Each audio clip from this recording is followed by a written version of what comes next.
If you follow my channel, you know I review all sorts of devices from laptops, two-in-ones, smartwatches, smartphones, you name it. I probably review it if it has a processor. So as 2018 draws to a close and we head to 2019, I wanted to take a look back to find out, well, what was my best tech purchase of 2018? And it might surprise you. My favorite tech product of 2018 is the Tesla Model 3. That's right, it's a $60,000 all-electric vehicle that I took delivery about 3 months ago, and I can say without hesitation, it's probably the best tech purchase I've made in a long time, certainly of 2018. And yes, it is definitely a tech product, that's for sure. It's packed with some really high-end tech features. We'll go over that in just a little bit. Hey everybody, it's Andrew, and this is the Tesla Model 3. Coming up.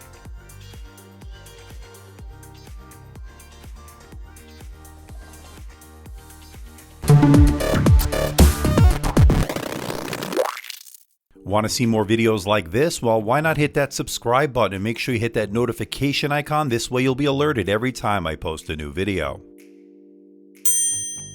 And don't forget to check me out on my social media, especially Twitter, because that's where I post all the latest updates. About 2 years ago, I put a $1,000 deposit down on this. I didn't know what it would look like. I didn't know the range. I didn't know a lot of things when Tesla announced the Model 3.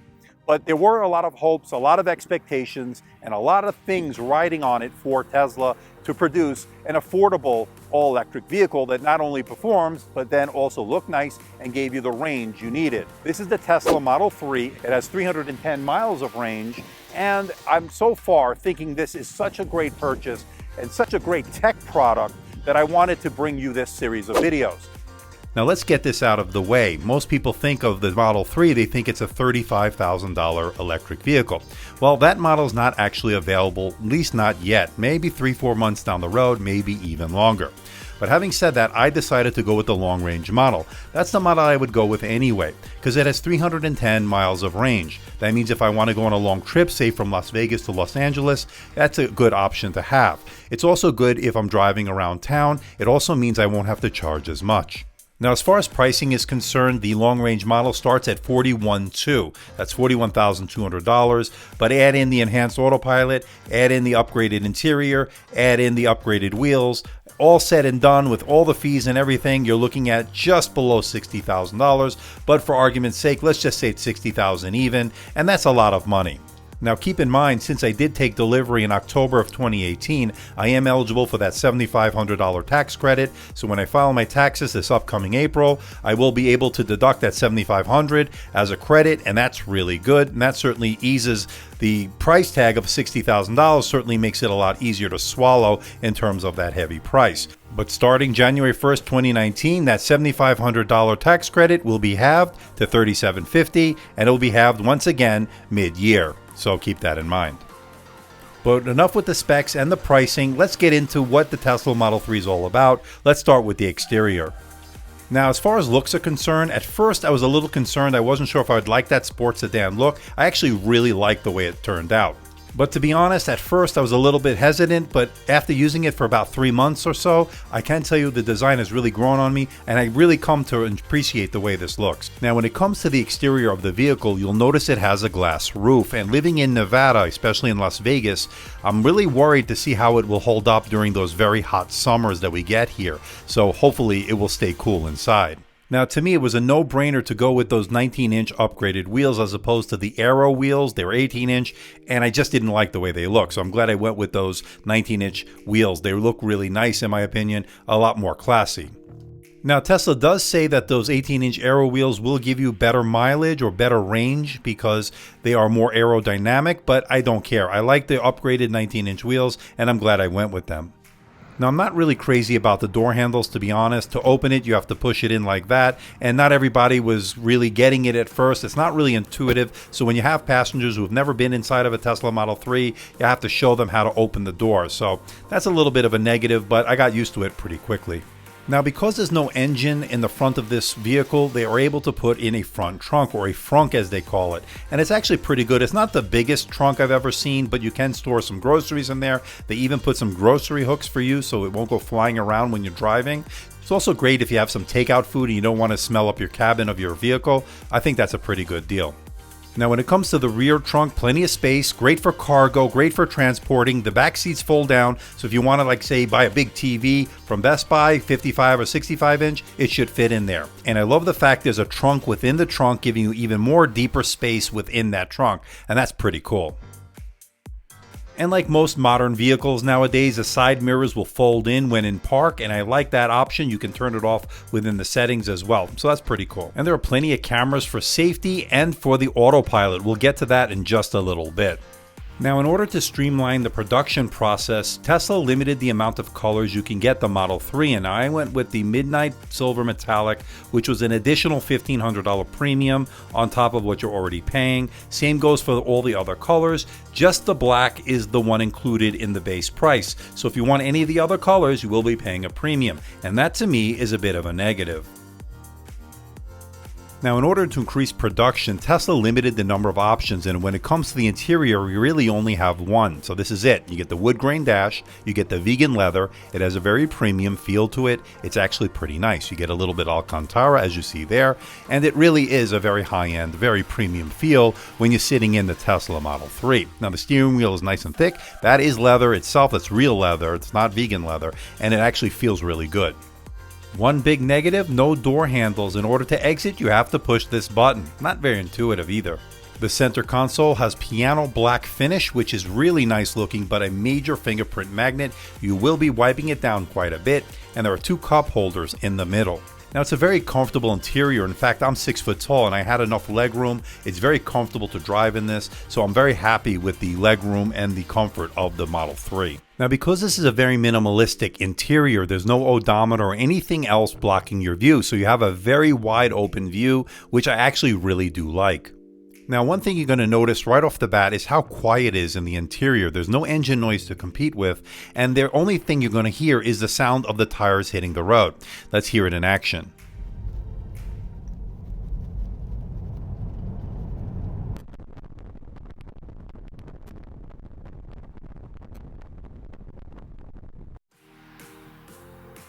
Now, when you pick up your Model 3, instead of giving you a key fob, they give you a key card. It's black, it looks pretty cool, but if you want to have a key fob, you can buy one as a separate accessory. They're $150, but they seem to be sold out right now. But 99% of the time, you're going to use your smartphone. Now, it's iOS and Android compatible, and the Tesla app is actually pretty good. Now, you can control pretty much everything from unlocking the doors, controlling the climate, checking out the charge rate, controlling the charging. You can actually stop the charging if you want. You can pretty much do everything within the app, and that's pretty good. And they've been pretty good about updating it as well. It's actually a really good app. So what's it like to drive an electric vehicle such as the Tesla Model 3? Well, let's find out. Driving an electric vehicle is a little bit different than a standard combustion engine vehicle, and I have to say that this has been pretty awesome. The driving experience on a Model 3 has far surpassed my expectations.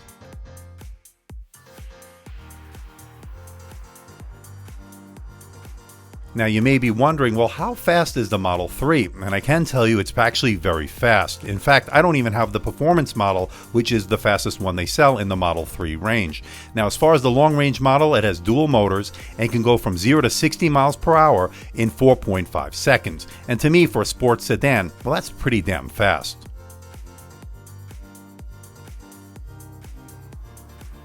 One thing you're going to notice is this has tremendous torque and a lot of acceleration. I think Tesla's been making a name for itself in that department, and the Model 3 is no exception. I've had a few passengers already where I just floored it. The thing just wants to go. So it really hugs the road really nice. I think they did a great job on the suspension. I'm really happy with the way this drives. If the dual motors and giant battery are the heart and soul of the Tesla Model 3, well, that 15-inch center console is basically the brains of the operation. Everything's controlled on this 15-inch tablet, and literally everything. And of course, I paid the $5,000 to have the autopilot and the enhanced cruise control. To me, why have the Tesla if you don't have all the major features that it can offer? Now, the hardware is there in all the models. You just have to pay extra to have that software enabled. And to me, it's definitely worth it, especially when you're in a lot of stop and go traffic. I can't tell you how many times this has been really great having that autopilot on, letting the car do most of the driving. Of course, you have to keep your hands on the wheel, but let's be real, most of us don't do it 100% of the time. And in a recent update, they enabled the Navigate on Autopilot, which allows the car to navigate via your directions on your maps, and it'll also take the exits when you need to. It's actually really good.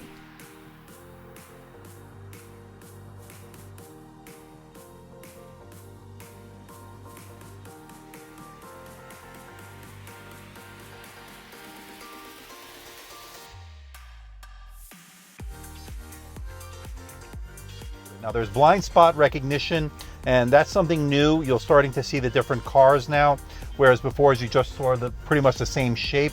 So that's pretty interesting as well. And there you can see if there's a car's on my left, it'll show that it's on its left. And if it's an SUV, it'll look like an SUV, whereas in version 8 of the software, they all look pretty much the same, the boxy shape. So you actually can see what type of vehicle it is, whereas before you could not. Now, you really give it gas. I mean, this gas. So you really hit that accelerator, it really goes.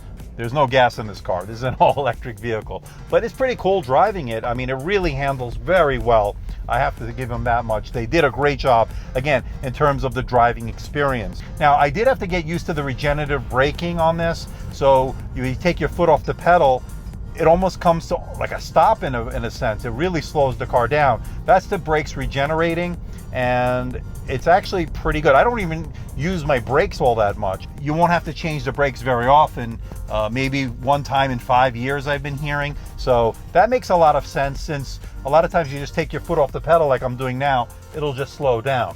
So that's one interesting aspect of having an all-electric vehicle with regenerative brakes. Now, the other thing I did was I did the home link to my garage, to my house, as I'm pulling in now.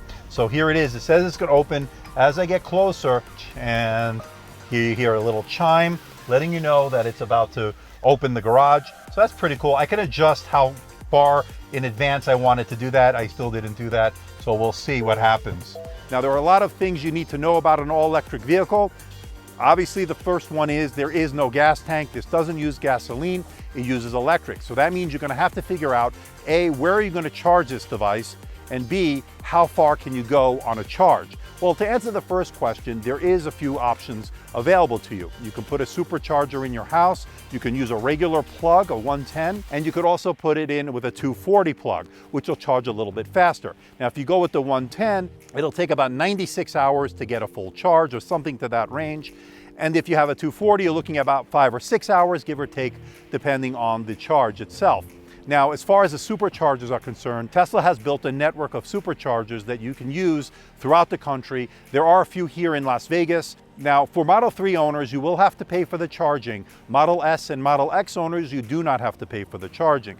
Now, with the supercharger, it takes about 40 minutes to fully charge your car, so you may want to go shopping or get something to eat while it's charging. But I have a 240 plug in my garage. It takes about 5 to 6 hours to get me the charge I need overnight, whereas a standard plug will give you about 4 to 5 miles for every hour of charging. That's not really good, in my opinion. You have all the controls and functions of the vehicle, whether changing the steering wheel level, whether adjusting your mirrors, whether adjusting the temperature in the vehicle. Obviously, you have your speedometer and you have your range and mileage left as far as the charge is concerned. The navigation works really well. It's very fast, and you can type in the destination, or you can do a voice search with the touch of a button, or a press of the button on the steering wheel will activate the voice search, and it's system-wide. So you can search for an address, or you can search for a song or a particular artist and the like. And of course, you have the ability to do voice dialing as it's connected via Bluetooth to your smartphone. Now, when it comes to the infotainment center, it's got everything you'd pretty much want. Streaming services here is Slacker Radio. If you want TuneIn Radio, you have that. That's great for podcasts. AM, FM radios there. And you also can connect to your smartphone via Bluetooth. So if you have any streaming apps such as Spotify and the like, you can stream it via Bluetooth on the Model 3. Now, the sound system in the model that I have is absolutely phenomenal. One of the best sound systems I've ever had in a vehicle, and I've owned my share of vehicles in the past. It really sounds excellent. You controls a lot of bass. It gets very loud. It's a very premium sounding audio system, and I'm pretty happy with it so far. Now, of course, this is not a perfect vehicle. There have been some quality control issues, and I noticed one really major one while filming this video. Check this out. I was filming this shot and I noticed in post-production that the bottom cover of my vehicle was falling off. And I think it's been like that since I received this vehicle. So I'm lucky it didn't fall off on an interstate or on some road somewhere.